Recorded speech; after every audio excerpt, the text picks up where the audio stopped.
عمر کے مختلف حصوں میں روزمرہ کی بنیاد پر میں اور آپ بہت ساری نئی چیزیں سیکھتے ہیں، جس میں سے اکثر انفارمیشن ہمیں یاد رہ جاتی ہے، جبکہ بہت سی ایسی بھی ہے جسے ہم بھول جاتے ہیں۔ اگر آپ چاہتے ہیں کہ کسی انفارمیشن یا کوئی خاص معلومات کو آپ لمبے عرصے تک یاد رکھ سکیں تو اس کے لیے کچھ طریقہ کار ایسے ہیں جن پر عمل کر کے آپ اپنے ذہن کو تیار کر سکتے ہیں۔ ہم میں سے اکثر لوگ اس چیز سے ناواقف ہیں کہ کچھ بھی لرن کرتے ہوئے یا سیکھنے کے دوران سب سے امپورٹنٹ چیز ہوتی ہے فوکس، یعنی کہ اٹینشن۔ کسی بھی چیز کے معلومات کے حصول کے لیے اسے سننا اور صرف سرسری طور پر پڑھنا آپ کے ذہن کی مدد نہیں کرتا کہ وہ اس انفارمیشن کو یاد رکھ سکے۔ اگر آپ چاہتے ہیں کہ آپ لانگ پیریڈ کے لیے کسی انفارمیشن کو اپنے ذہن میں بٹھا سکیں تو اس کے لیے آپ 2 طریقوں پر کام کر سکتے ہیں، جس میں سے سب سے پہلا یہ ہے کہ جو بھی معلومات آپ لمبے عرصے کے لیے اسٹور کرنا چاہتے ہیں اسے بار بار دہرائیں۔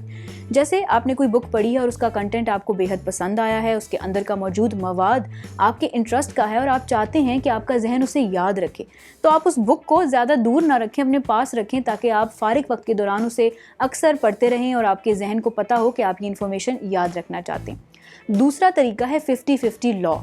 اس میں لرننگ پروسیس کو 2 حصوں میں ڈیوائڈ کیا جاتا ہے۔ پہلے حصے میں آپ وہ چیزیں سیکھتے ہیں جو نئی ہیں اور نئی انفارمیشن کو دماغ میں سٹور کرتے ہیں۔ دوسرے حصے میں ضروری ہوتا ہے کہ آپ ان تمام معلومات کو دہرائیں جو پرانی ہیں اور جنہیں آپ یاد رکھنا چاہتے ہیں۔ یاد رکھیں کہ انسانی عقل جو ہے وہ لاسٹک کی طرح ہوتی ہے، اسے جتنا کھینچیں گے یہ اتنی بڑھ جائے گی۔ ان طریقوں پر عمل کر کے آپ لانگر ٹائم کے لیے بہت ساری انفارمیشن کو اپنے ذہن میں سٹور کر سکتے ہیں۔ اس حوالے سے مزید جاننے کے لیے آپ وزٹ کر سکتے ہیں اردو نیوز کی لائف سٹائل کیٹیگری کو۔ باخبر رہنے کے لیے دیکھتے رہیے urdunews.com۔